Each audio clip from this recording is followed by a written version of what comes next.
بسم الله الرحمن الرحيم. اللهم صل على محمد وآل محمد. عن جابر بن عبد الله الأنصاري عن فاطمة الزهراء عليها السلام بنت رسول الله صلى الله عليه وآله وسلم قال: سمعت فاطمة أنها قالت: دخل علي أبي رسول الله في بعض الأيام فقال: السلام عليك يا فاطمة. فقلت: عليك السلام. قال: إني أجد في بدني ضعفا. فقلت له: أعيذك بالله يا أبتاه من الضعف. فقال: يا فاطمة ائتيني بالكساء اليماني فغطيني به. فأتيته بالكساء اليماني فغطيته به، وصرت أنظر إليه وإذا وجهه يتلألأ كأنه البدر في ليلة تمامه وكماله. فما كانت إلا ساعة وإذا بولدي الحسن قد أقبل وقال: السلام عليك يا أماه. فقلت: وعليك السلام يا ولدي ويا قرة عيني وثمارة فؤادي. فقال: يا أماه، إني أشم عندك رائحة طيبة كأنها رائحة جدي رسول الله. فقلت: نعم، إن جدك تحت الكساء. فأقبل الحسن نحو الكساء وقال: السلام عليك يا جداه يا رسول الله، أتأذن لي أن أدخل معك تحت الكساء؟ فقال: وعليك السلام يا ولدي ويا صاحب حوضي، قد أذنت لك. فدخل معه تحت الكساء. فما كانت إلا ساعة وإذا بولدي الحسين قد أقبل وقال: السلام عليك يا أماه. فقلت: عليك السلام يا ولدي ويا قرة عيني وثمارة فؤادي. فقال لي: يا أماه، إني أشم عندك رائحة طيبة كأنها رائحة جدي رسول الله. فقلت: نعم، إن جدك وأخاك تحت الكساء. فدنا الحسين نحو الكساء وقال: السلام عليك يا جداه، السلام عليك يا من اختاره الله، أتأذن لي أن أكون معكما تحت الكساء؟ فقال: وعليك السلام يا ولدي ويا شافع أمتي، قد أذنت لك. فدخل معهما تحت الكساء. فأقبل عند ذلك أبو الحسن علي بن أبي طالب وقال: السلام عليك يا بنت رسول الله. فقلت: عليك السلام يا أبا الحسن ويا أمير المؤمنين. فقال: يا فاطمة، إني أشم عندك رائحة طيبة كأنها رائحة أخي وابن عمي رسول الله. فقلت: نعم، ها هو مع ولديك تحت الكساء. فأقبل علي نحو الكساء وقال: السلام عليك يا رسول الله، أتأذن لي أن أكون معكم تحت الكساء؟ قال له: عليك السلام يا أخي ويا وصي وخليفتي والصاحب لوائي، قد أذنت لك. فدخل علي تحت الكساء. ثم أتيت نحو الكساء وقلت: السلام عليك يا أبتاه يا رسول الله، أتأذن لي أن أكون معكم تحت الكساء؟ قال: وعليك السلام يا بنتي ويا بضعتي، قد أذنت لك. فدخلت تحت الكساء. فلما اكتملنا جميعا تحت الكساء أخذ أبي رسول الله بطرفي الكساء وأومأ بيده اليمنى إلى السماء وقال: اللهم إن هؤلاء أهل بيتي وخاصتي وحامة، لحمهم لحمي ودمهم دمي، يؤلمني ما يؤلمهم ويحزنني ما يحزنهم. أنا حرب لمن حاربهم وسلم لمن سالمهم، وعدو لمن عاداهم ومحب لمن أحبهم. إنهم مني وأنا منهم. فاجعل صلواتك وبركاتك ورحمتك وغفرانك ورضوانك علي وعليهم، وأذهب عنهم الرجس وطهرهم تطهيرا.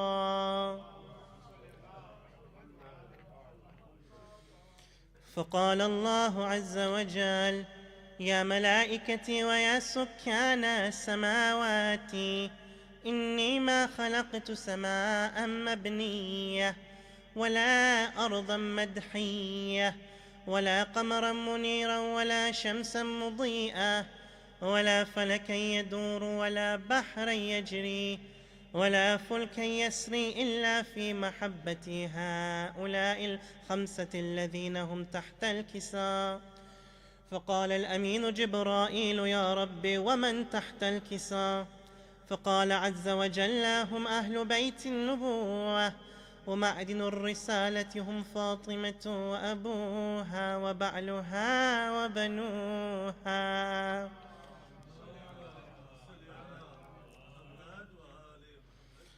فقال جبرائيل: يا رب أتأذن لي أن أهبط إلى الأرض لأكون معهم سادسا؟ فقال الله: نعم، قد أذنت لك. فهبط الأمين جبرائيل وقال: السلام عليك يا رسول الله.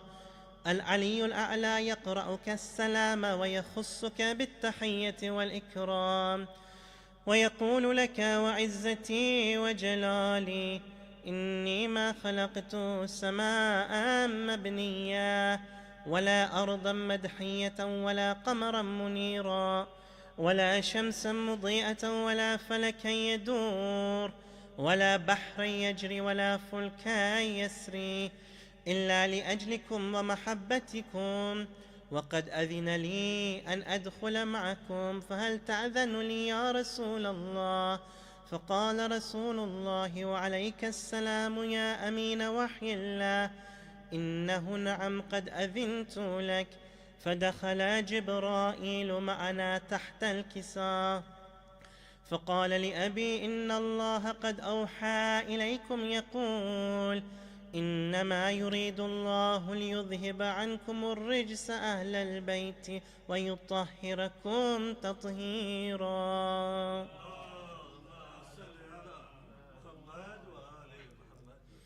فقال علي لأبي: يا رسول الله أخبرني ما لجلوسنا هذا تحت الكساء من الفضل عند الله. فقال النبي: والذي بعثني بالحق نبيا واصطفاني بالرسالة نجيا، ما ذكر خبرنا هذا في محفل من محافل أهل الأرض وفيه جمع من شيعتنا ومحبينا إلا ونزلت عليهم الرحمة وحفت بهم الملائكة واستغفرت لهم إلى أن يتفرقوا. فقال علي: إذا والله فزنا وفاز شيعتنا ورب الكعبة.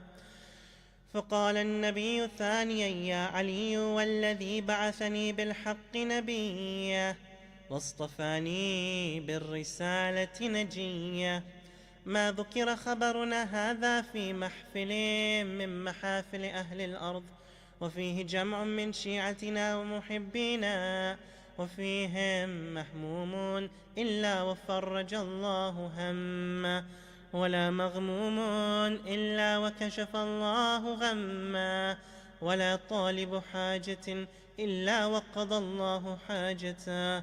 فقال علي: إذا والله فزنا وسعدنا، وكذلك شيعتنا فازوا وسعدوا في الدنيا والآخرة ورب الكعبة.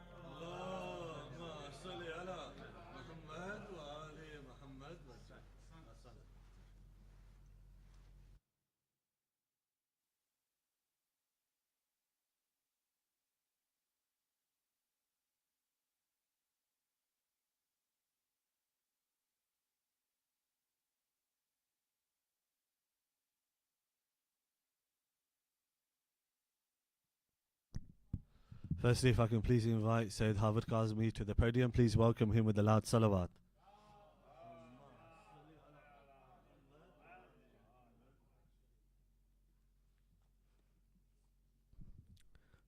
نعرہ صلوات.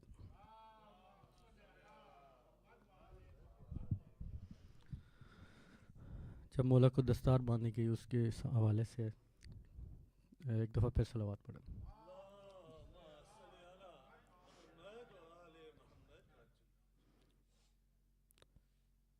مرثیہ تھا ایک غریب کا،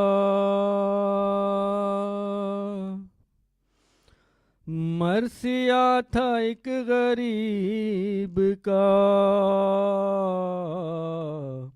ہائے جب امام میں بنا، ہائے جب امام میں بنا. مرثیہ تھا ایک غریب کا، مرثیہ تھا ایک غریب کا، ہائے جب امام میں بنا، ہائے جب امام میں بنا. چھا چکی تھی شام کی گھٹا، جل رہا تھا ہائے گھر میرا، لٹ رہا تھا مال و زر میرا، ہنس رہے تھے ہم پہ اشکیا. سامنے پھوپھی تھی بیردا، سامنے پھوپھی تھی بیردا، ہائے جب امام میں بنا، ہائے جب امام میں بنا. مرثیہ تھا ایک غریب کا، ہائے جب امام میں بنا، ہائے جب امام میں بنا. میرے سامنے تھی کربلا، گریا و بکا کا شور تھا، میتیں پڑی تھی جا بجا، رو رہی تھی نہر الکما، اور میں یہ دیکھتا رہا، اور میں یہ دیکھتا رہا، ہائے جب امام میں بنا، ہائے جب امام میں بنا. مرثیہ تھا ایک غریب کا. پھوپھی زینب کیا فرماتی ہیں؟ مجھ سے کہہ رہی تھی یہ پھوپھی،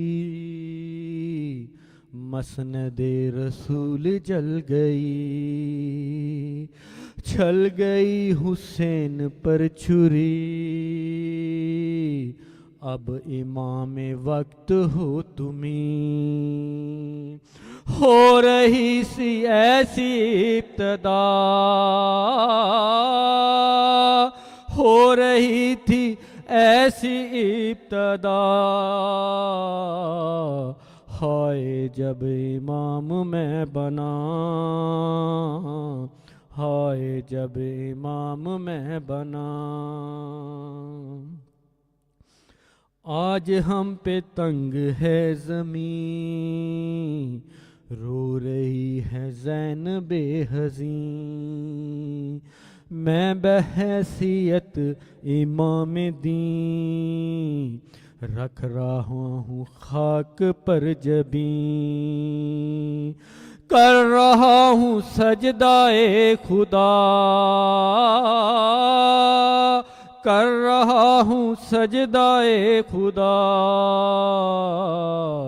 ہائے جب امام میں بنا، ہائے جب امام میں بنا، مرثیہ تھا ایک غریب کا، ہائے جب امام میں بنا، ہائے جب امام میں بنا۔ شبی شاہ جی یہ بہت ہی قابل غور شعر ہے۔ ہائے شامیوں کا اژدہا، اژدہا کہتے ہیں دشمن کو، ہائے شامیوں کا اژدہا اور غیرتوں کا قتل عام، خون رو رہا تھا صبح و شام، کہہ کہ ہائے الشام الشام، کیوں نہ اس گھڑی میں مر گیا، کیوں نہ اس گھڑی میں مر گیا، ہائے جب امام میں بنا۔ صلوات۔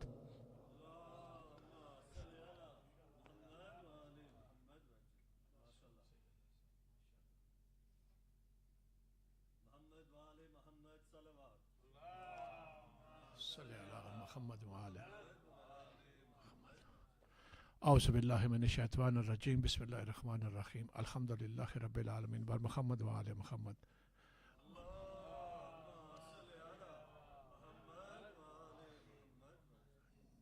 جہاں میرے بھائی نے چھوڑا وہاں سے انشاءاللہ۔ سورج بستے پیاس کا صحرا،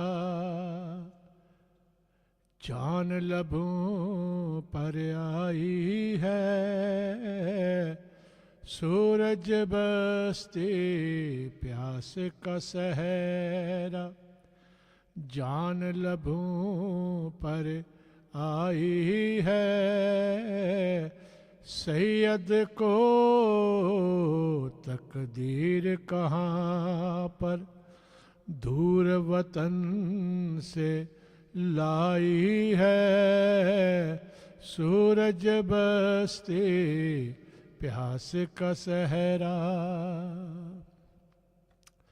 سر ننگے نہ دیکھے کوئی، شرم حیا کی ملکہ کو، شام غریباں بنت علی پر چادر بن کے چھائی ہے، شام غریباں بنت علی پر چادر بن کے چھائی ہے، سورج بستی پیاس کا صحرا، حر کی آنکھیں ڈھونڈ رہی ہے جنت کے حقداروں کو، ایک طرف ہے جھوٹ کی دنیا، ایک طرف سچائی ہے، ایک طرف ہے جھوٹ کی دنیا، ایک طرف سچائی ہے، سورج بستی پیاس کا صحرا، زنجیریں پہنانے والوں سوچ سمجھ کے پہناؤ، قید اگر ناموس نبی ہو امت کی رسوائی ہے، قید اگر ناموس نبی ہو امت کی رسوائی ہے، سورج بستی پیاس کا صحرا، رو رو کر یہ کہتی تھی قدم قدم پہ بنت علی سر ننگے بازار میں غازی زینب آج آئی ہے سر ننگے بازار میں غازی زینب آج آئی ہے سورج بستی پیاس کا صحرا رونے سے کیوں روک رہے عابد کو بس رونے دو تو کیا جانے کتنی سے کہ زخم کی گہرائی ہے تو کیا جانے کتنی سے کہ زخم کی گہرائی ہے سورج بستی پیاس کا صحرا جان لبوں پر آئی ہے سید کو تقدیر کہاں پر دور وطن سے لائی ہے سورج بستی پیاس کا صحرا بر محمد و آل محمد صلی اللہ علیہ وسلم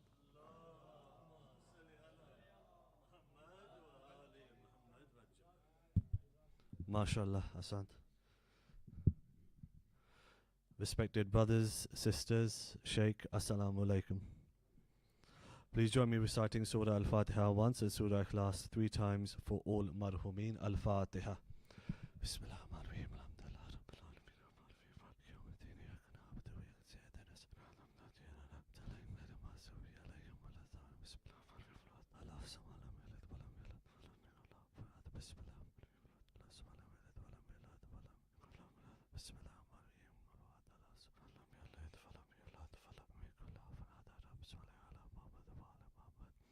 Also, special request, so please join me reciting the Dua Shafa 5 times for all Midis, especially Azmat Shah of Chester Road, who's currently in hospital, as well as Asad Shah and Mubashir Shah. Bismillah ar-Rahman ar-Rahim. Amma yujibul musarra iza da'a wa yakshif su. Amma yujibul musarra iza da'a wa yakshif su. أما يجيب المسر إذا دعا ويكشف السوء أما يجيب المسر إذا دعا ويكشف السوء أما يجيب المسر إذا دعا ويكشف السوء اللهم صل على محمد وعلى محمد وعجل فرجهم. Running over time, so I'll keep the announcements short. On the 19th of August, there's a Pakistan Nadara card surgery at the centre. Any brothers or sisters who wish to attend, please register ahead of that time. Also on the 20th of August at the centre, there's also an open day for madrasa. The posters for both of those events will be sent via WhatsApp. If you're not receiving any of the WhatsApp messages, please speak to me at any time during the program so you can be added to the group and you'll receive all the posters and messages. There will also be Majlis tomorrow, and then finally on Sunday night. There will be Siti Niyaz and Tabut on Sunday night.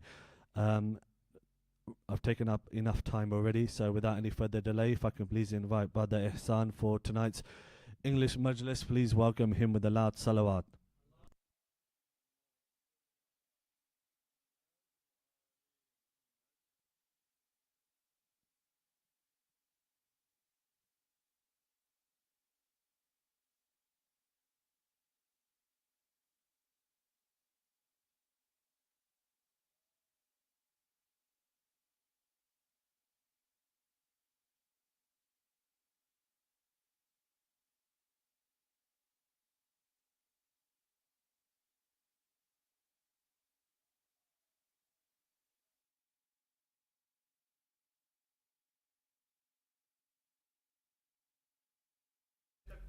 Allahu Akbar.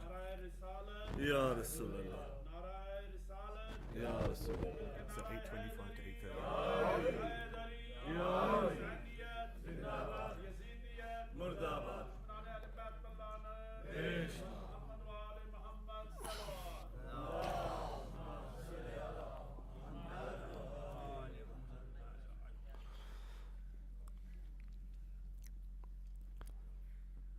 أعوذ بالله من الشيطان الرجيم بسم الله الرحمن الرحيم والصلاة والسلام على أشرف الأنبياء والمرسلين حبيب قلوبنا وشفيء ذنوبنا وطبيب نفوسنا أبي القاسم المصطفى محمد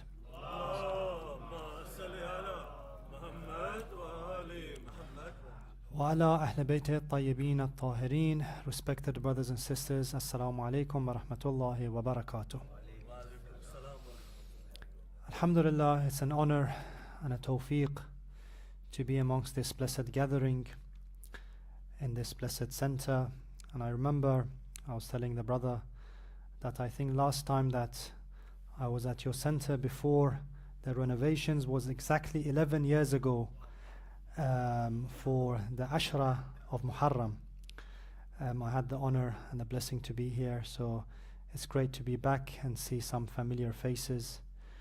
And most importantly, we are thankful to Allah subhanahu wa ta'ala for have given us the opportunity to be able to gather and remember holy individuals, holy personalities, that the sixth Imam, when looking and pondering upon these majalis, he asks his followers, he says, do you sit together and remember us? Do you discuss our affairs? Do you revive our affairs? Do you talk about our ahadith? Because the ahadith of the Ahlul Bayt revived the heart. And then that individual said, yes. The Imam responds and he says, I love these sort of gatherings. So know your value, know the value of such places, and know that it's from tawfiq from Allah subhanahu wa ta'ala. It's not that I decided or you decided that you're going to come on this evening here tonight. No, maybe you didn't have planned tonight to come. All of a sudden something came up, an invitation came and you came. And maybe some people had plans to come, but tawfiq was removed and they were not able to come. So majalis like this are very important. Now, coming to the theme and the topic that we'll be discussing over the next 3 nights, surrounding the blessed personality of Imam Zain al-Abidin salawatullah wa salamuhu alayh.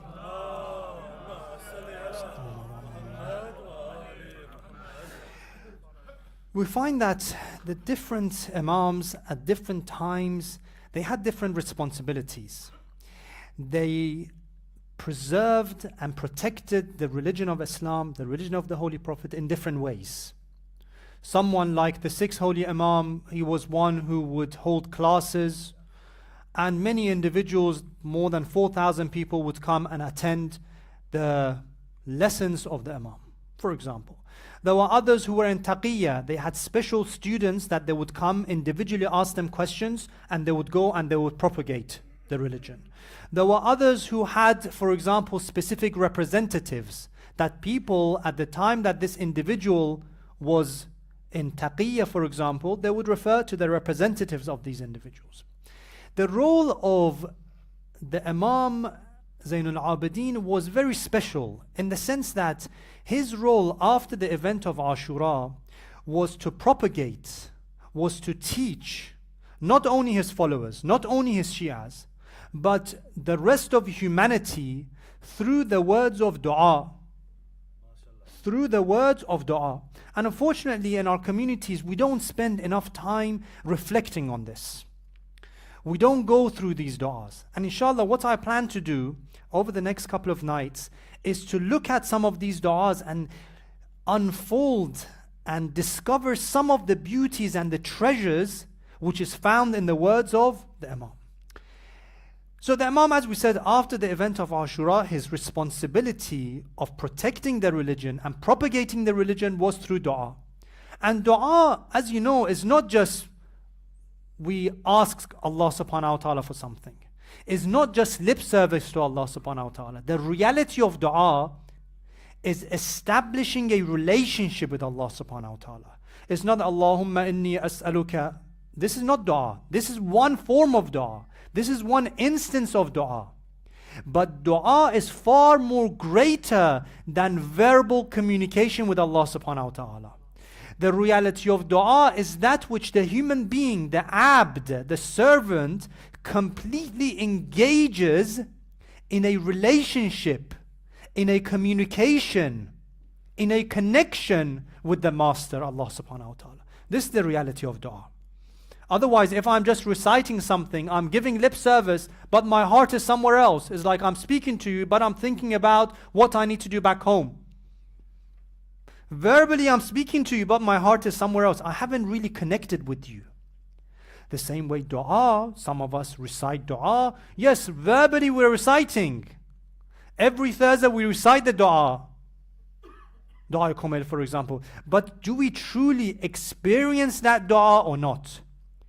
Are we establishing a relationship with Allah subhanahu wa ta'ala or not? That if we do establish that relationship, even if you are not verbally uttering any words, you can still be in the state of dua.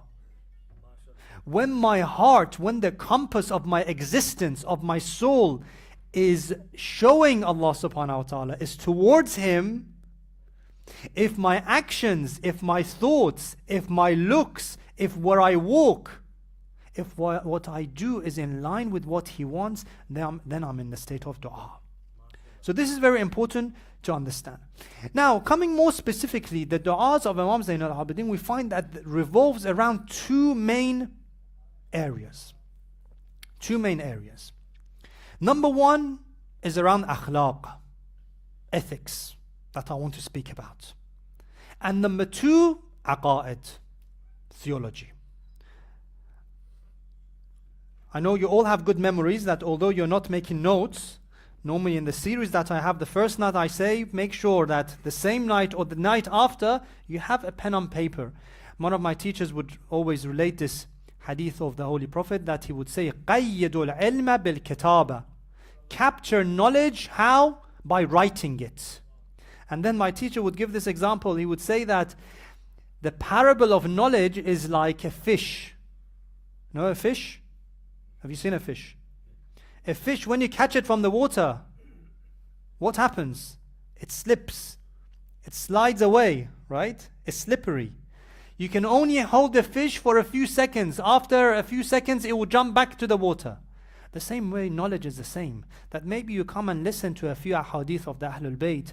You remember it for a few moments, maybe in the majlis, but then 1 hour, 2 hours, 3 hours, next week, you've forgotten about it. If I was now to ask you, what did the speaker, the scholar on the minbar speak about the 10 nights? Can you summarize it in half an hour? 10 hours in half an hour. Can you mention even the topics of every night? Some of us might struggle. But the idea of these majalis, the idea of these gatherings, the idea of these talks are not just to tick a box to say, okay, alhamdulillah, we've had a majlis. No. The idea is to come and change. The idea is that when I go back home, my mother, my father, my husband, my wife, my children say, where have you been? You're a different person. That if I compare myself on the 1st of Muharram, it needs to be different to the 10th of Muharram. Otherwise, after 10 nights I have come, what has happened to me? What has happened? If there is no change, what has been the benefits of these majalis? The majalis is fundamental. The azah of Abu Abdullah is fundamental. Why? Because it enables the human being to change, to reform themselves, to become better, to traverse this journey of perfection towards Allah subhanahu wa ta'ala. Otherwise, it's not just a ritual that we come like a cultural thing, 10 nights, 2 months, Muharram and Safar, and go back, same person, same thing, and no change. So this is important, that how am I changing when I'm coming? Tonight, and you don't need to take the full 50 minutes. No, one thing that I'm going to change in my life. One thing. One thing is enough. Because then every night one thing is taken. Every year one thing is taken. Then after 5 years, after 6 years, there are 6, 7 things that has changed in me. But unfortunately, many a times it happens that for years we have been come to the majalis of Sayyid al-Shuhada, but someone like me, I'm still the same. And you never remain the same. Why? Because you're losing your time as well. So when I remember 11 years ago to today, it's not that I have remained the same. No, I have lost 11 years of my life. And many of you that I was speaking to Brother Zain, I say, yeah, 11 years ago, you were too young. You weren't part of the youth committee then. In any case, so there are two pivotal areas that the Imam focused on in the du'as. Number one, aqa'id, theology, fundamentals of religion. And number two, akhlaq. Now, what are some of the areas that the Imam propagated and captured this sort of du'as in? Because this du'a is like hadith. Du'a is like teaching. Du'a is a manual. Du'a is not something that we just read 15th of Sha'ban and we close until next year. No. Du'a is something that we live with and we change ourselves. And that's why the Imam beautifully, eloquently, in the best possible way, he captured various dimensions of akhlaq and aqa'id in these du'as. So this is the method of the Imam alayhi salam, and this is how he managed to protect and propagate and enable human beings to grow through these du'as. But of course, with the condition that we go back to the du'as. We reflect on the du'as. There are two main masterpieces of Imam Zain al-Abidin salawatullah wa salamuhu alayhi.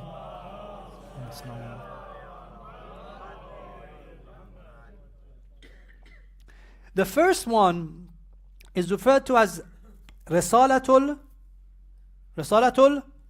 Huquq, which is the treatise of rights. Treatise of rights. There are more than 50 different rights of different individuals who we interact with, that the Imam have specified that these are the rights of these individuals. And why is this important? Now, I'm not going to ask us how many of us are able to name 5 of these responsibilities, 10 of these responsibilities, let alone reading them, let alone reflecting upon them. 10 of these du'as, 10 of these rights, do we know them? Don't answer me. I need to answer myself. But then, I'm mentioning this for us to sometimes move, that we are individuals who say, Ya laytana kunna ma'akum fanafuza fawzan azima, that we wish that we were with you. But we have one of the masterpieces of the Imam, and I don't even know the titles. I don't even know 1/5 of the titles. If we were not there, if we don't have physical connection with the Imam, we are able to make a spiritual connection with the teachings of the Imam. Where do we start from? We start from the works that they have. Number 1, Risalatul Huquq, treatise of rights. The Imam comes forward and describes the rights of different individuals that you and I interact with. And the Imam is so comprehensive in the approach that he doesn't leave one person out. What do I mean? I mean the following. That sometimes you and I, we might excel in one dimension in our life. For example, you're someone who helps out with the community. You help out with the majlis, you help out with the food, you help out with the cleaning, which is amazing, which is excellent. But ask the same person, ask their wife, ask their mother, ask their father, ask their children, how are they at home? So, oh, this person, you can't even talk to them. Every night he's in the mosque, but at home you can't speak to them. You have other people that at home, very good akhlaq, looks after their family, but they're nowhere to be seen in the community. Baba, come and help out in the community. Where are you? I got married. Where are you? I have kids. You don't see them anymore. They've completely disappeared. So they look after their family members, they forget about this. You see the person is very good with their parents, looks after their parents, wife and children, husband and children, forget about it. Or vice versa. You see the person is very good in different social activities, helping, charity work, very good. But how much time do you spend actually on your own spiritual growth? How much time do you spend on your own attainment of knowledge? Not much. Again, you see the person who is into his knowledge, into his spiritual growth, but forgets about the community. Right? So the balance, one of the greatest problems we have in our communities is the lack of balance. We are we look after one area or two areas, but we don't, generally speaking, we do not have a holistic approach that we are able to observe the rights of different segments and those individuals who have a right over us. We go one area, we lack other areas. But the success and the perfection of the human being, and this is of utmost importance, the perfection of the human being lies in what?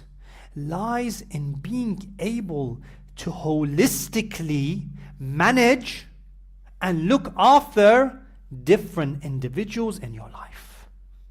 So you look after your neighbor, you look after your work colleague, you look after your friend at school, you look after your parents, you look after your children, you look after your wife, your husband, you look after your community, you look after your relatives back home, you give charity, you read, you study, you earn a halal living. All of these different dimensions, you are able to combine them. And that is what refers to a perfect human being. And the Ahlul Bayt and the Holy Prophet, on top of all of them, managed to excel in these areas. And that's why they were so outstanding. Because you would see someone like the Holy Prophet, you would see someone like Amir al-Mu'mineen, when it comes to Sayyidah Fatima, he would say that whenever I would look at her, all my problems would be forgotten. Sayyidah Fatima would say that she would come and help me at home. Right? We have a hadith that Sayyidah Fatima is sitting and she is cleaning lentils with Amir al-Mu'mineen. Amir al-Mu'mineen is helping her. The Holy Prophet enters and he says that, Ya Ali, la yakhtimu al-ayal illa siddiqun aw shahidun aw yuridu Allahu bihi khayra. Oh Ali, know that no one helps their wife at home except that they are siddiq, individuals who are extremely truthful, or someone who has attained the level of witnessing everything, or someone whom Allah subhanahu wa ta'ala wants good for them. Imagine. Ya Ali, khidmatul ayal kafaratun lidhunub. Oh Ali, helping in the house removes your great sins. Ajib. Amir al-Mu'mineen, you see him like this. At night, you see him in the mihrab, crying, shedding tears in sujood, begging to Allah subhanahu wa ta'ala. During the day, you see him digging wells and donating it to those who are in need. At the times that is a matter of knowledge, he says, Ana madinatul ilm wa aliyun babaha. Go to Ali ibn Abi Talib. Ask him whatever you want. Saluni qabla an tafqiduni. Ask me whatever you want, for I know the ways of the heavens more than I know the paths of the earth. So in knowledge, number one. In spirituality, number one. In helping his family members, number one. Looking after the orphans, number one. A companion for the Holy Prophet, number one. His ibadah, number one. His humility, number one. His generosity, number one. So it's not one-dimensional. That is what makes these individuals unique. It's not because they were very charitable or very knowledgeable. No. This is only one dimension. But if you're able to combine all the dimensions in one human being, this is the maqam of Khalifatullah, that you become the vicegerent of Allah subhanahu wa ta'ala. Because this is how Allah subhanahu wa ta'ala is. And what is given to the Ahlul Bayt, to the prophets, to the messengers, is from Him. The same way Allah subhanahu wa ta'ala is Al-Hakim. He is wise. He is merciful. He is forgiving. He is knowledgeable. He is powerful. He is just. He is caring. He is generous. All different dimensions has been combined. And that's why when we say Allah, the word Allah is what? It's mustajma'un. Jami' sifat al-jalal wal-jamal.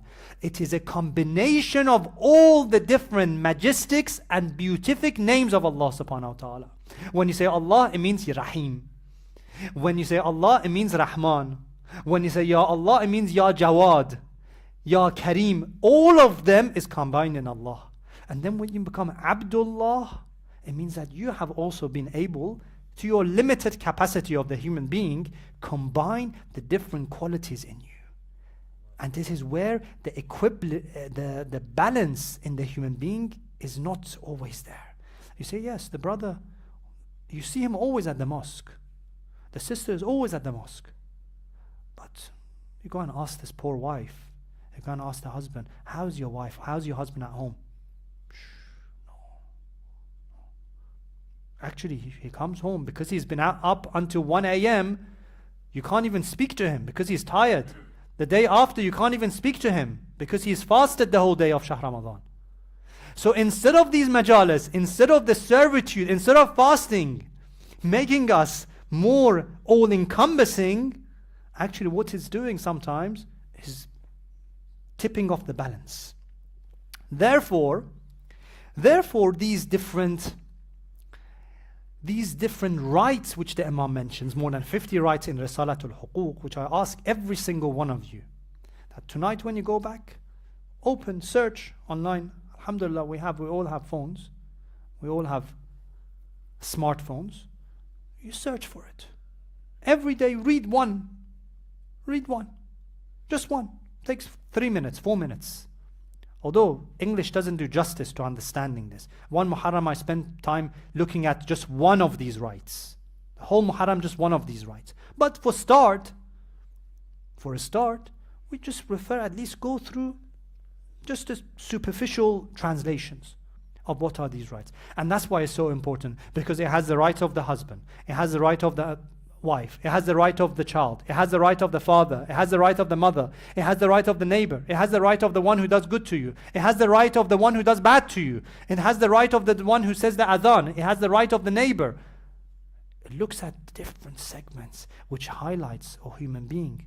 Make sure when you're looking at one area of your life, you do not neglect the other areas. You have responsibility.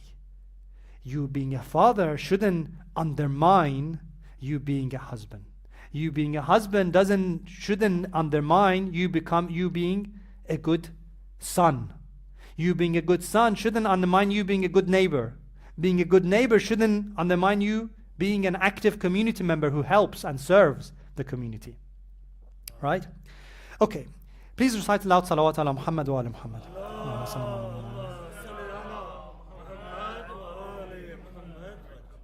So this is Risalatul Huquq, which I just wanted to mention as just a brief, literally introduction. The other masterpiece, which is more our focus, is what? Is Sahifa as-Sajjadiyah. Sahifa Sajjadiyah, again, if I was to ask you, how many du'as do we have in Sahifa Sajjadiyah?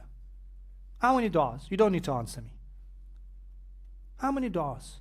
Out of these du'as that we have, mention the title of 5 du'as.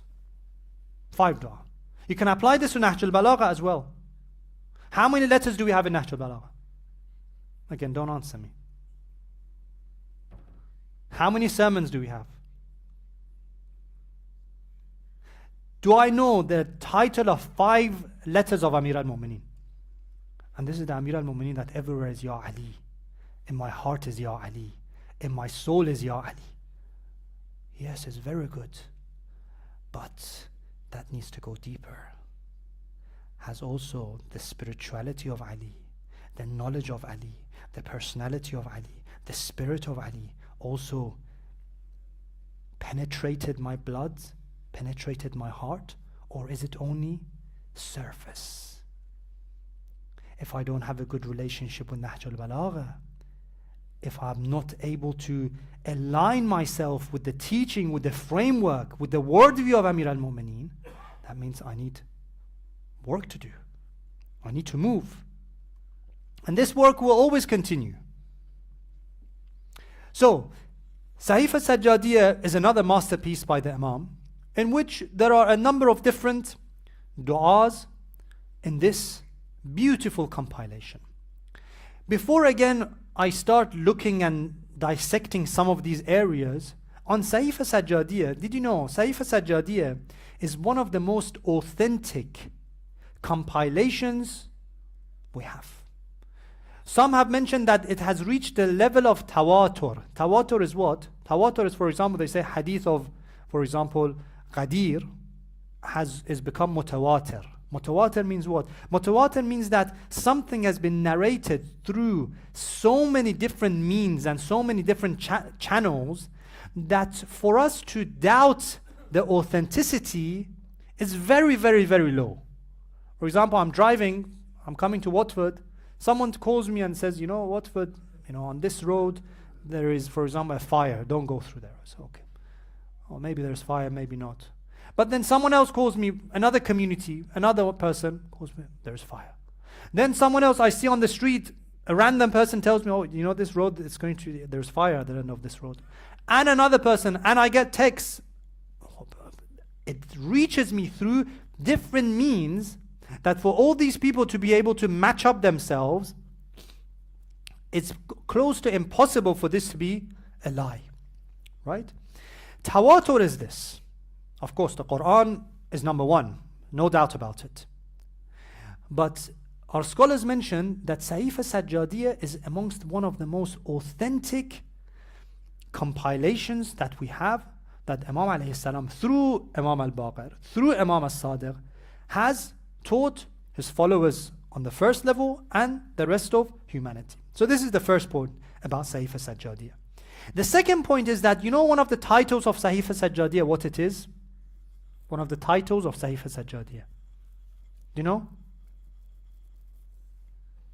Sahifa Sajjadiyah and Nahj al-Balagha have two different titles. Nahj al-Balagha has been referred to as Akhul Quran. Akhul Quran. Akh means what? Akh means brother. Nahj al-Balagha has been referred to as the brother of the Quran. And Sahifa Sajjadiyah has been referred to as Ukhtul Quran, the sister of the Quran.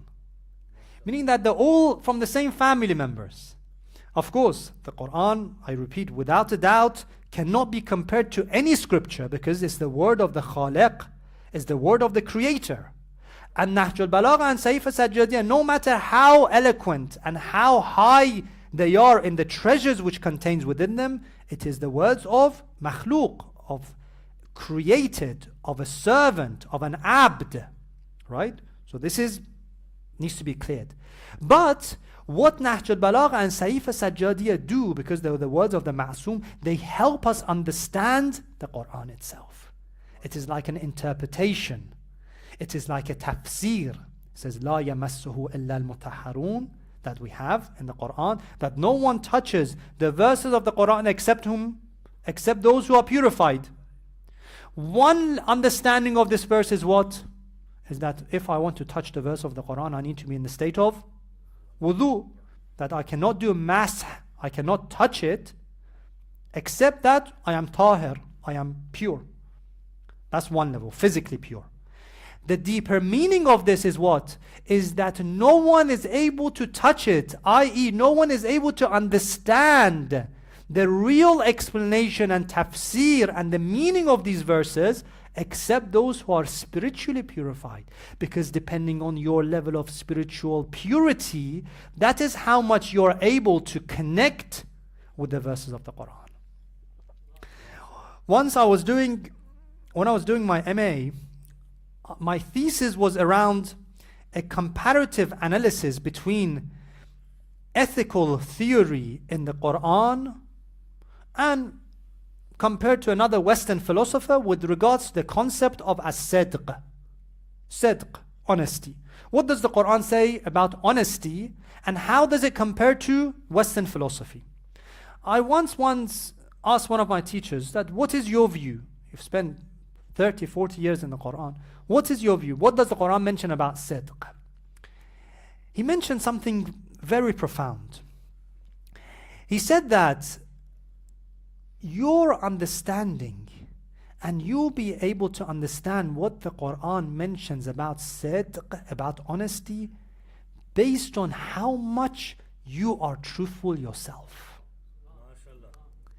So depending on my own quality of truthfulness, that is how much I am able to connect with the verses. Because Quran is nur. Quran is light. Depending on how much I am illuminated, I am nurani, that is how much I'm able to connect with it. How much am I in harmony with the words of Allah subhanahu wa ta'ala? That is how much I'm able to extrapolate. Right? And that's why when we say the Holy Prophet and the Ahlul Bayt have the deepest understanding, deepest level of understanding of the Quran, it's the same Quran that you and I have. It's not a different Quran. But because of their own spiritual purity, they are able to extrapolate and understand from the same verses more and more and more. But the road and the path for you and I is not closed. We cannot reach the level of the Ma'soom, but we can reach the level of the student of a Ma'soom. Depending on how much we have purified ourselves, we are able to also derive more and more from the Quran. Now, coming back to Sahifa as-Sajjadiyah, that we said is Ukhtul Quran. It helps do tafsir of the Quran. There are more than 50 different explanations written to Sahifa as-Sajjadiyah. More than 50. That the scholars have come and they have explained. The same way you have tafsir of the Quran, you have sharh of Sahifa as-Sajjadiyah.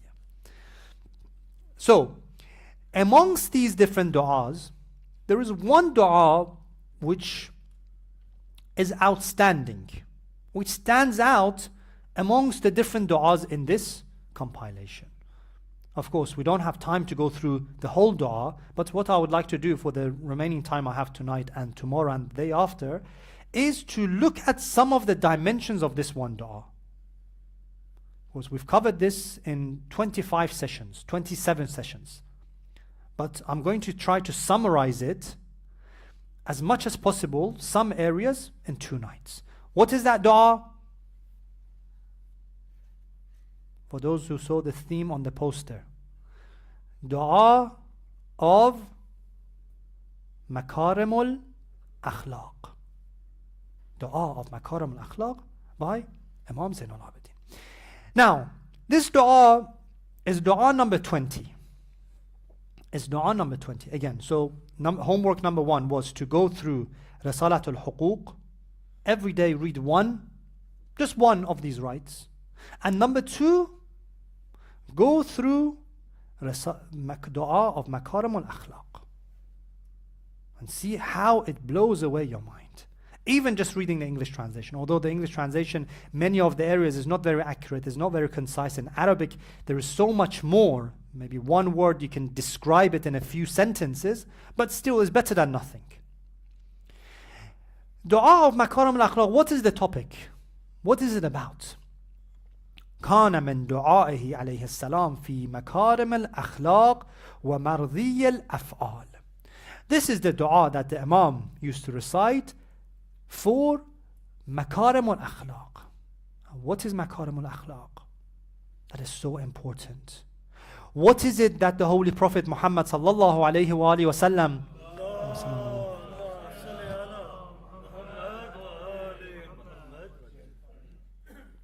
would say, إِنَّمَا بُعِثْتُ لَأُتَمِّمَ مَكَارِمَ الْأَخْلَاقِ, that I have been appointed. Why? Why have I been appointed?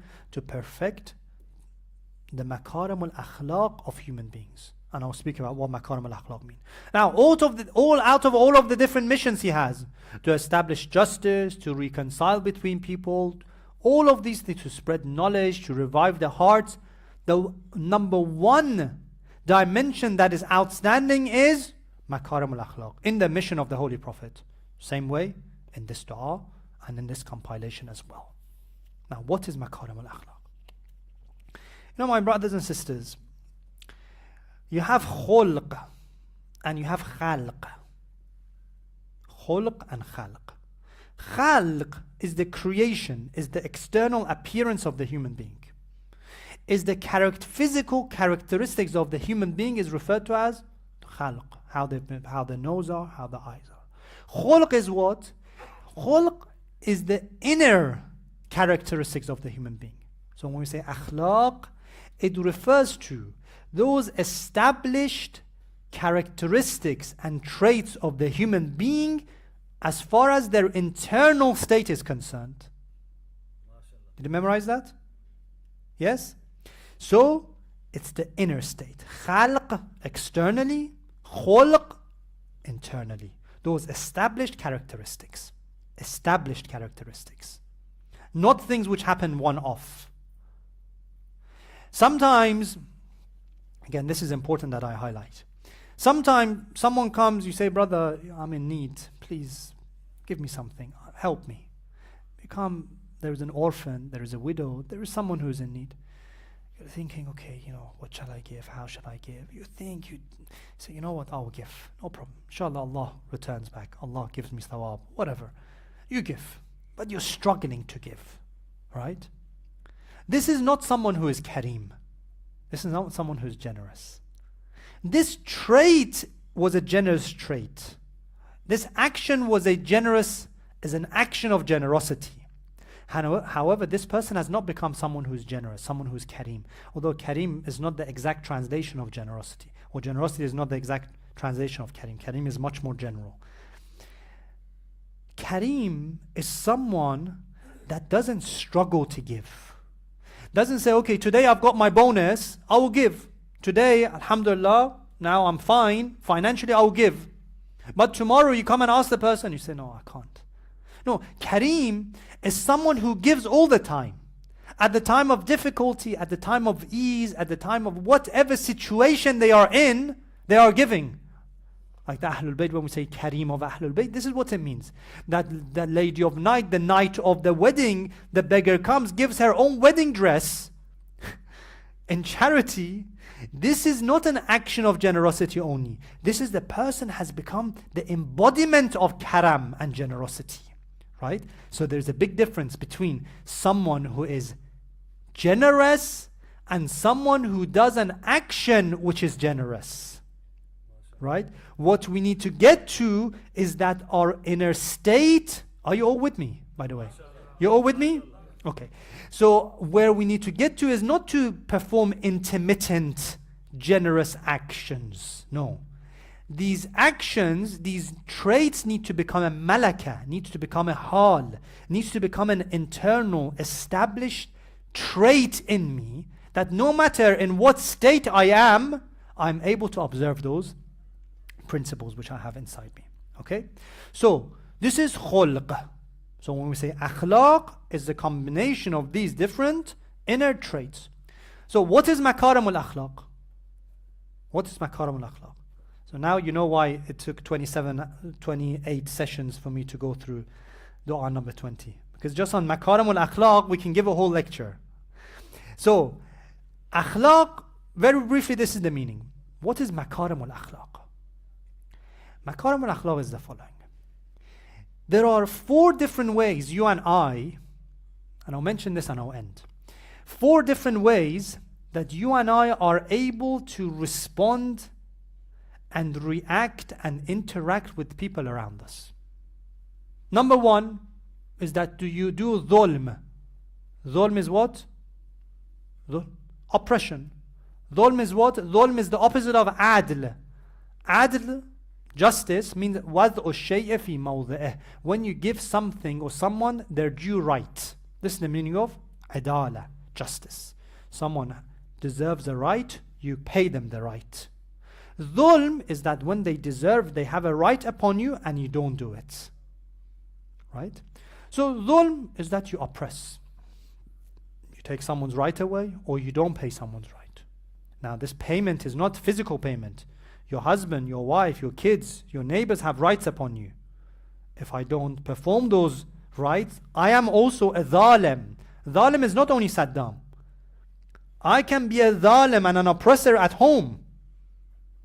Right? So, this is one way. Number 2, which is the worst. Number 2 is what? Number 2 is I am just. I have adl. I have adala. Adala means what? Is that my wife, my husband, my kids, my parents, my neighbors have rights upon me. I pay them their rights. I observe their rights. Right? I observe their rights. Oh, this is very good. This is adl. This is second. The third, please pay attention, it is very important. Number 3 is what? Number 3 is Ehsan. Number 3 is Ehsan. Ehsan is what? Ehsan is, of course, you don't oppress. You also observe people's rights. You have justice. But you're a bit higher as well. That if someone was to take away your right, someone was not to observe your right, someone was to wrong you, what would you do? You would let go. You wouldn't retaliate. You wouldn't reply in the same way. You would let go. You say, Anta fi hillin minni. I've come to you, I've wronged you. You say, I'll go. I leave you, nothing. Nothing. This is number 3, Ehsan. Number 4, which is the meaning of makarim al-akhlaq, is this. Number 4 is not that you just don't oppress people. It's not that you are just with people either. It's not that you do not respond and you let go of people who wrong you either. Number 4 is makarim al-akhlaq, which is what? Which is that you come and wrong me. I don't just let go of you, but I do good back to you. This is makarim al-akhlaq. That person comes and says to the Imam, it has been narrated on numerous different Imams, it says that you are such and such, your father Ali ibn Abi Talib was such and he insults the Imam, he insults Amir al-Mu'mineen. You know what the Imam replies? He doesn't reply in the same way. He doesn't also forgive and say, okay, I don't say anything and I walk off. It's famous in Medina, it happened. Imam al-Hasan and others. What did he say? He says, oh person, you are a stranger here. If you don't have shelter, come, I will give you shelter. If you don't have food, come, I will give you food. If you're thirsty, I will quench your thirst. The person is shocked, baffled. I've just insulted the person. Now the person is responding in such a manner. And that is why when we talk about makarim al-akhlaq, what makes the Ahlul Bayt and the Holy Prophet outstanding is makarim al-akhlaq. Is not you do good when someone does good to you. No. Is they've wronged you. Your wife, your husband, your child, your neighbor has disturbed you, has done something wrong to you. In response, you go and take a flower and you give it to them. You buy a box of chocolate, you give them. This is another level. And the whole religion, this is a summary, the whole religion, the whole of the Anbiya and the Awliya came to inculcate this. إِنَّمَا بُعِثْتُ لِأُتَمَّمَ مَكَارِمَ الْأَخْلَاقِ. It's for this human being to move on a journey of self-purification, of self-development to attain such a position. Inshallah, we will continue our discussion tomorrow night, looking at some of these dimensions of makarim al-akhlaq. And when it comes to the personalities that we are remembering tonight, you can put these ones off as well. The personalities that we have been remembering in the month of Muharram, in the month of Safar, the first 10 nights in Ashura. And as Imam Zainul Abidin was asked, of course, you had a special duty, you couldn't take part in the battle in Karbala, which was out of Allah's wisdom to protect him. So he's able to protect the message of Ashura after Abu Abdullah al-Hussein. He says that all that you saw, all that you experienced, what was the most difficult of times? They respond, Sayyida Zainab responds in the same way. Imam Zain al-Abidin responds in the same way. He says, Ash-Sham, Ash-Sham, Ash-Sham. Brothers and sisters, we think that by the day of Ashura, all the masa'ib of the Ahlul Bayt finished. No, by Allah, that was not the case. Because until the day of Ashura,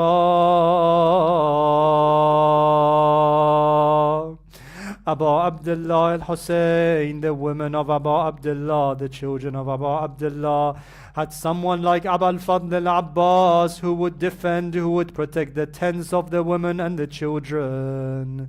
They had someone like Ali al-Akbar, they had Muhammad, they had Aoun, they had Qasim, they had Habib, they had John, they had all these people who would come and defend the household of the Prophet.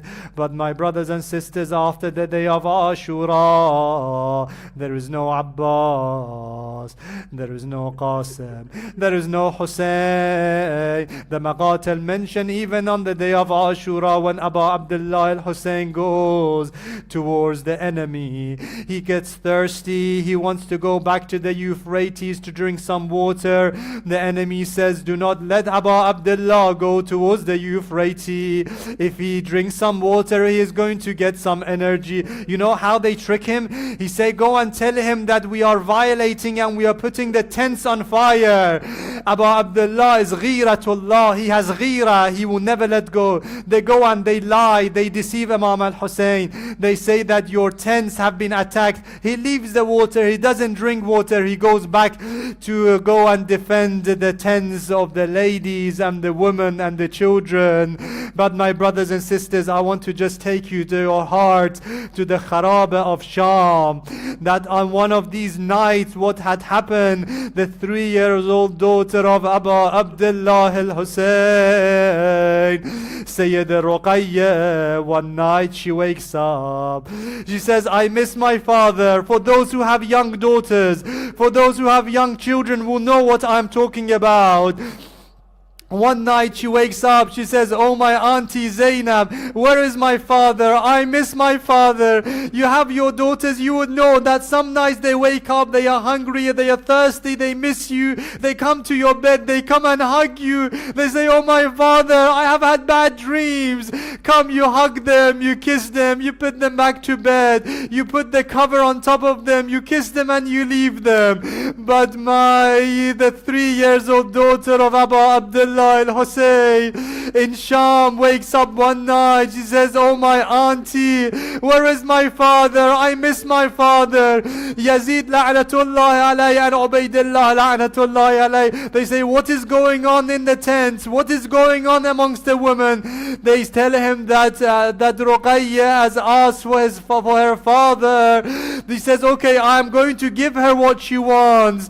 This cursed individual puts the blessed head of Abu Abdullah al-Hussein in a plate of food and he says, take this to Ruqayya. They bring this plate. They say the Zainab salamullah alayha takes the plate to Ruqayya salamullah alayha. She says, oh my auntie, I have come all this way from Karbala to Sham. I have not asked you for any food. You are now offering me food.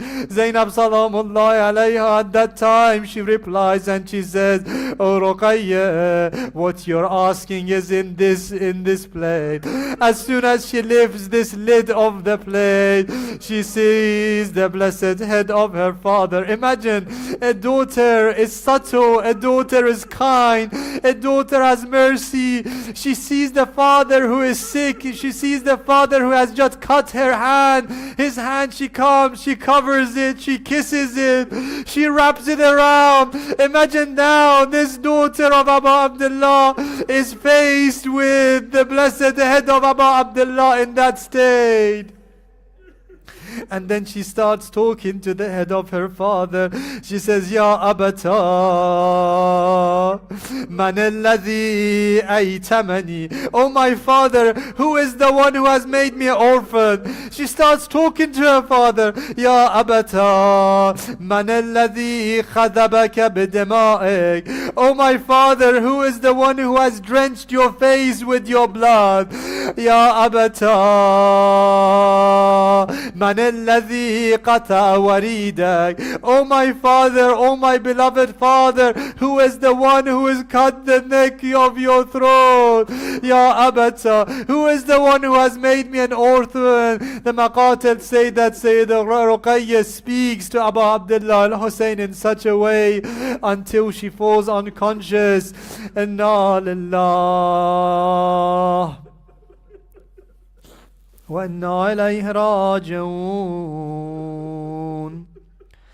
صلى الله عليك يا أبا عبد الله.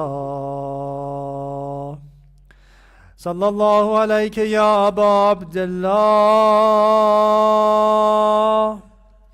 وعلى الأرواح التي حلت بفنائك.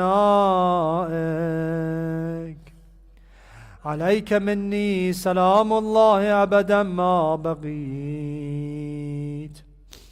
وبقي الليل والنهار، ولا جعله الله آخر العهد مني لزيارتكم. Everyone together with this broken heart, with these tears on your cheeks, take your heart to the blessed shrine of Abu Abdullah al-Hussein, to the Dharih of Abu Abdullah al-Hussein. Imagine yourself, you're standing before that blessed, beautiful golden dome of Abu Abdullah al-Hussein. On the one side, the blessed shrine of Hussein. On the one side, the blessed shrine of Abu al-Fadl al-Abbas. A road of heaven, a piece of heaven in Karbala. Take your hearts and recite and send your salams to Abu Abdullah al-Hussein. As-salamu ala al-Hussein wa ala Ali ibn al-Hussein wa ala awlad al-Hussein وعلى أصحاب الحسين. اللهم إنا نسألك وندعوك باسمك العظيم الأعظم الأعز الأجل الأكرم بحق الحسين. يا الله يا الله يا الله يا الله يا الله يا الله يا الله يا رحمن يا رحيم يا مقلب القلوب ثبت قلوبنا على دينك. O Allah, by the rights of Muhammad and Al Muhammad, until our last breath, until our last moments, make us amongst the true servants of Abu Abdullah al-Hussein. O Allah, by the rights of Muhammad and Al Muhammad, grant us in this world the ziyarah of Abu Abdullah, and in the hereafter grant us the shafa'ah of Abu Abdullah al-Hussein. O Allah, make us amongst the true followers of Sayyid al-Shuhada. Make us and enable us and give us the tawfiq to be able to read, reflect and act upon the verses of the Quran. All those who are sick, all those who are ill, all those who are in the hospitals, they are in need of our du'as. O Allah, by the rights of Imam Zain al-Abidin, grant them all a speedy recovery. All the marhumeen of this congregation, those who are listening, all the marhumeen, resurrect them with Muhammad and Al Muhammad. And above all of our hajat, hasten the reappearance of the 12th Imam. Ajjalallah ta'ala farajahu al-sharif. Wa sallallahu ala Sayyidina Muhammad wa alihi at-tayyibin at-tahirin.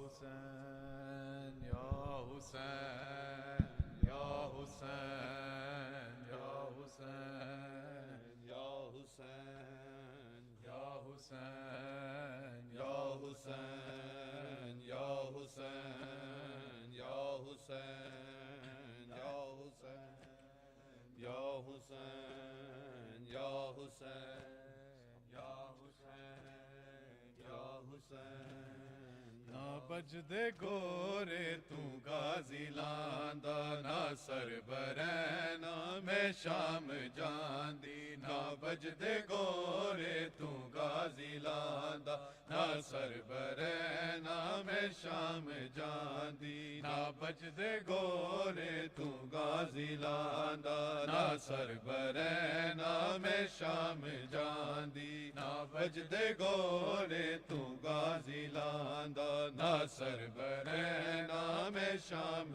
جاندی نہ بجدے گورے تو غازی لاندا نہ سر برہنا میں شام جاندی نہ بجدے گورے تو غازی لاندا نہ سر برہنا میں شام جاندی نہ توک گل وچ سجاد پاندا نہ سر برہنا میں شام جاندی نہ بجدے گورے تو غازی لاندا نہ سر برہنا میں شام جاندی نہ بجدے گورے تو غازی لاندا نہ سر برہنا میں شام جاندی نہ بجدے گورے تو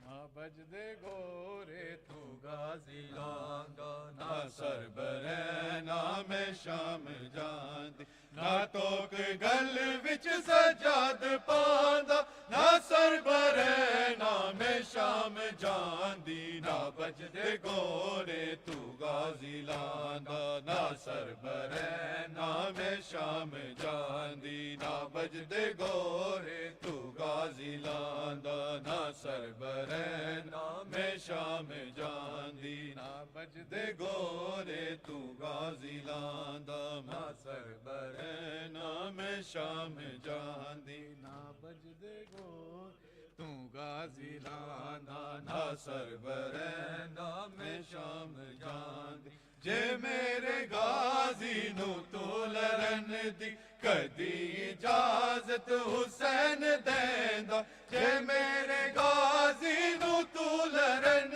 دی کدی اجازت حسین دیندا نہ کلا اکبر دی لاش چاندا نہ سر برہنا میں شام جاندی نہ بجدے گورے تو غازی لاندا نہ سر برہنا میں شام جاندی نہ بجدے گورے نہ سر برہنا میں شام جاندی نہ بجدے گورے تو غازی لاندا نہ سر برہنا میں شام جاندی جے میرے غازی نو تو لڑن دی کدی اجازت حسین دیندا جے میرے غازی نو تو لڑن دی کدی اجازت حسین دیندا نہ کلا اکبر دی لاش چاندا نہ سر برہنا میں شام جاندی نہ بجدے گورے تو غازی لاندا نہ سر برہنا میں شام جاندی نہ بجدے گورے تو غازی لاندا نہ سر برہنا میں شام جاندی نہ بجدے گورے تو غازی لاندا نہ سر برہنا میں شام جاندی جے میرا غازی بیرا نہ مردا میں شام دے وچ کدی نہ رلدی جے میرا غازی بیرا نہ مردا میں شام دے وچ کدی نہ رلدی نہ کوئی باغی دی بہن آندا نہ سر برہنا میں شام جاندی نہ بجدے گورے تو غازی لاندا نہ سر برہنا میں شام جاندی نہ بجدے گورے تو غازی لاندا نہ سر برہنا میں شام جاندی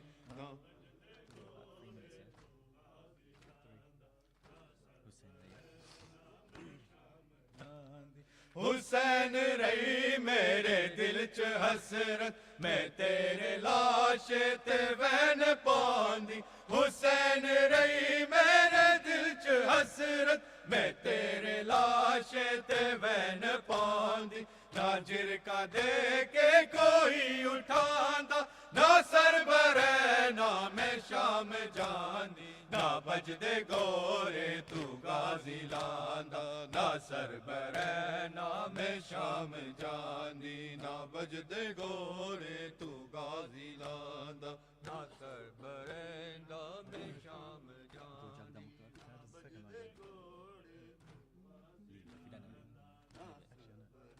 نام شام جاندی دو جگ دا مختار میرا عابد کفن سکینہ دا منگ رے آئے دو جگ دا مختار میرا عابد کفن سکینہ دا منگ رے آئے نہ بکریو دی قبر بناندا نہ سربرے نام شام جاندی نہ بجدے گورے تو غازی لاندا نہ سربرے نام شام جاندی نہ بجدے گورے تو غازی لاندا نہ سربرے نام شام جاندی نہ توک گل وچ سجاد پاندا نہ سربرے نام شام جاندی نہ بجدے گورے تو غازی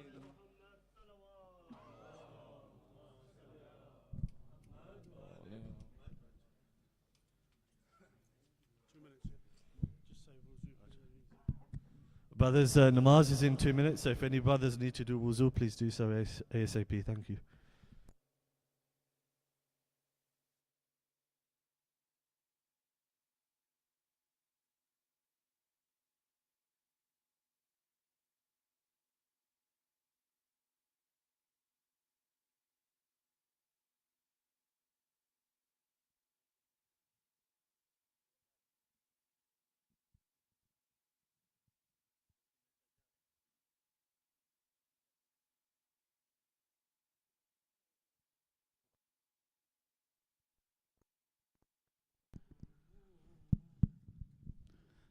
أعوذ بالله من الشيطان الرجيم بسم الله الرحمن الرحيم إن الله وملائكته يصلون على النبي يا أيها الذين آمنوا صلوا عليه وسلموا تسليما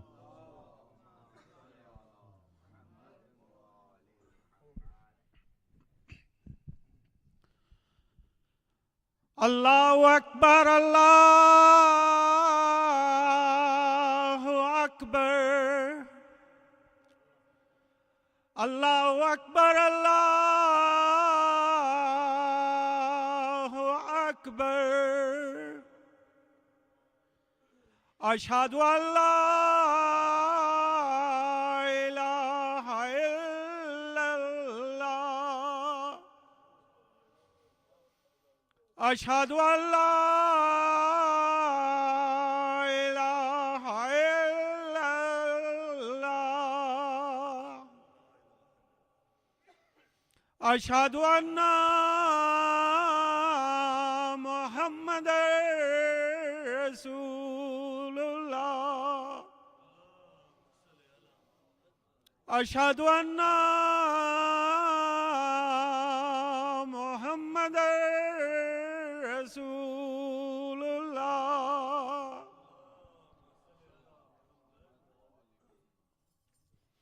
اشہد ان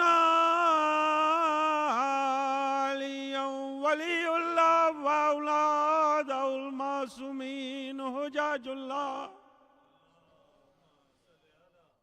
اشہد ان علیٰ حجت اللہ واولاد المعصومین حجاج اللہ حیّ الصلاۃ حیّ الصلاۃ حیّ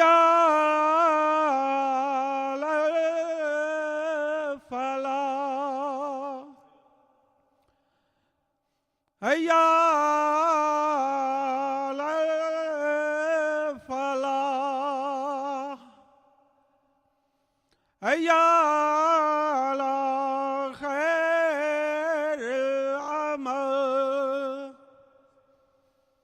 حي على خير العمل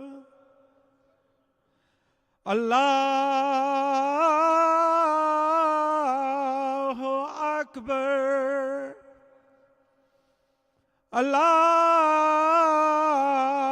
الله أكبر لا إله إلا الله لا